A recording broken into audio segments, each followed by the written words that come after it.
Okay, we're out in the shop. Kinda, not really. I'm gonna show you this, look.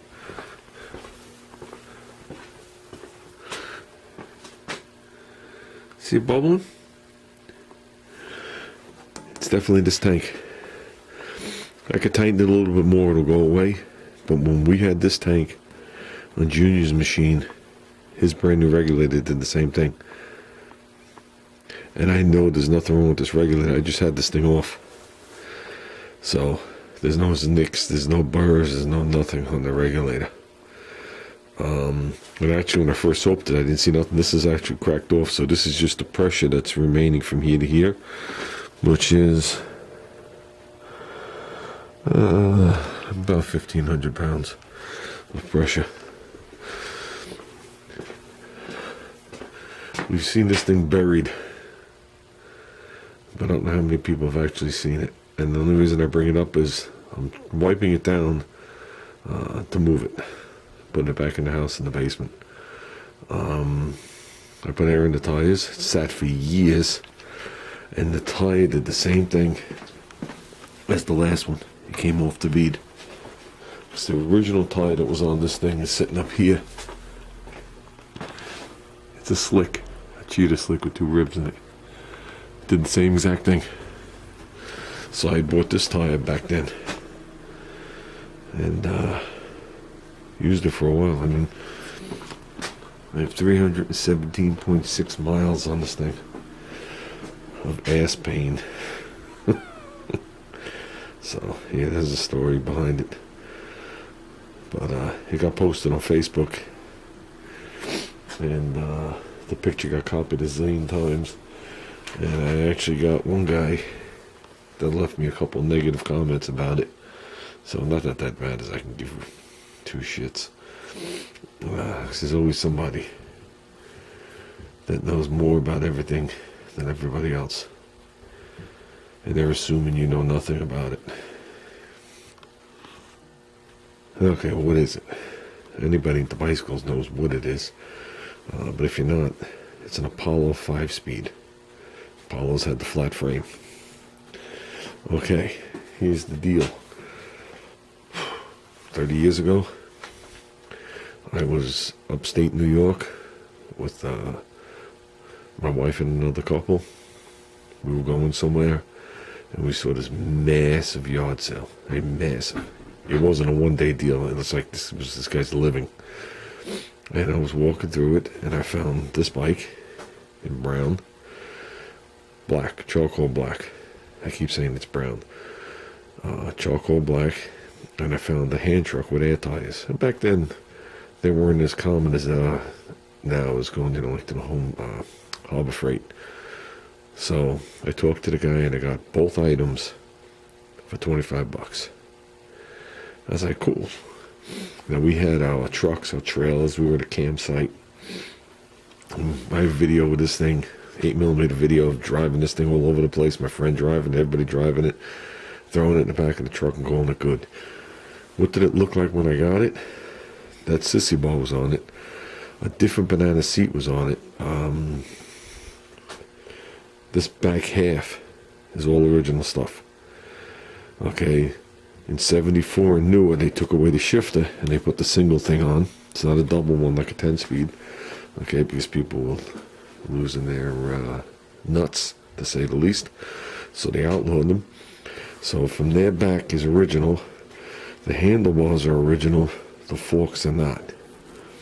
Okay, I made this into what they call a 1620. 16-inch wheel, 20-inch wheel. That's what they're called, 1620s. Like a Schwinn. Okay, that's where you get the Springer front end from. Okay. Did I do it with vintage parts? No. At that time, we were able to go online and just order that front end. It was ridiculously cheap. That front end, complete. I got the tire from a bicycle store, but the front end and the tire was probably only like $40 at the time.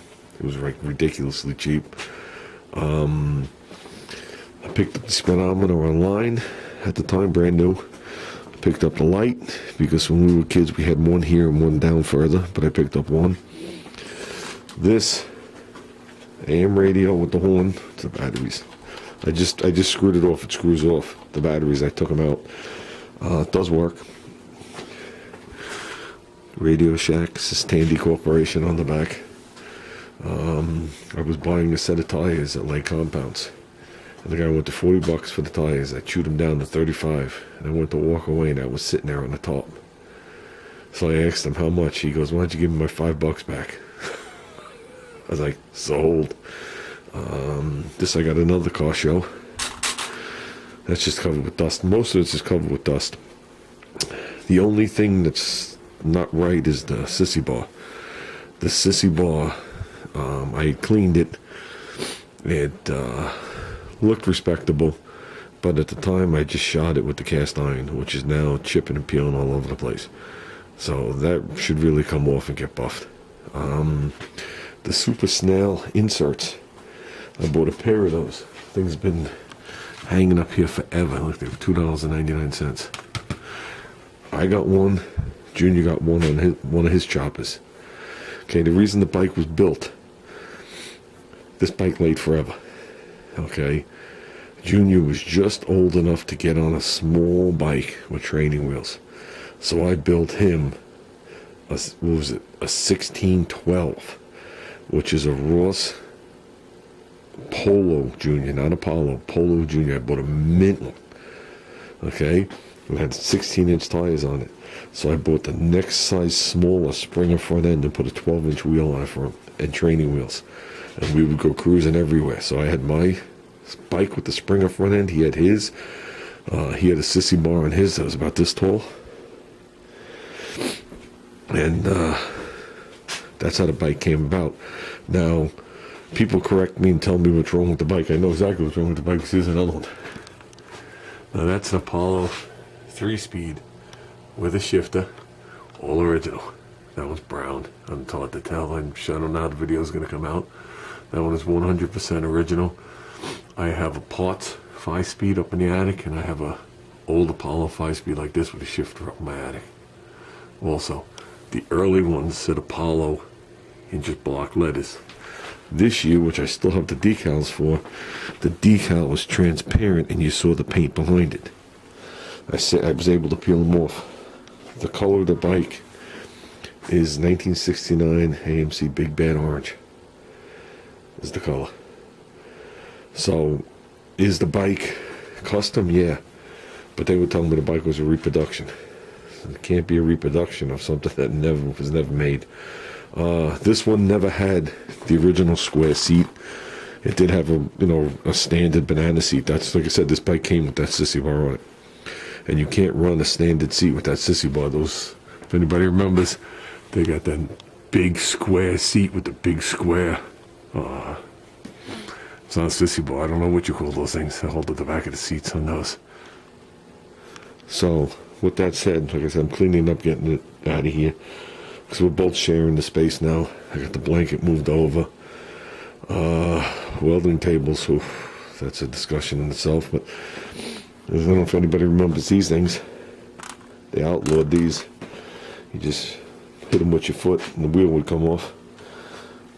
But it's got these are the real deal ones. Made of aluminum. Oh, it's also got the hub polishes in the center with the little reflector in it. Like I said, it'll cover with dust. That one has it back there. But it's stuck in the Super Snail. And that's about it. I was about to go take it for a ride and I saw the tire. So I'm going to deflate the tire, put it back on, and maybe take it for another ride.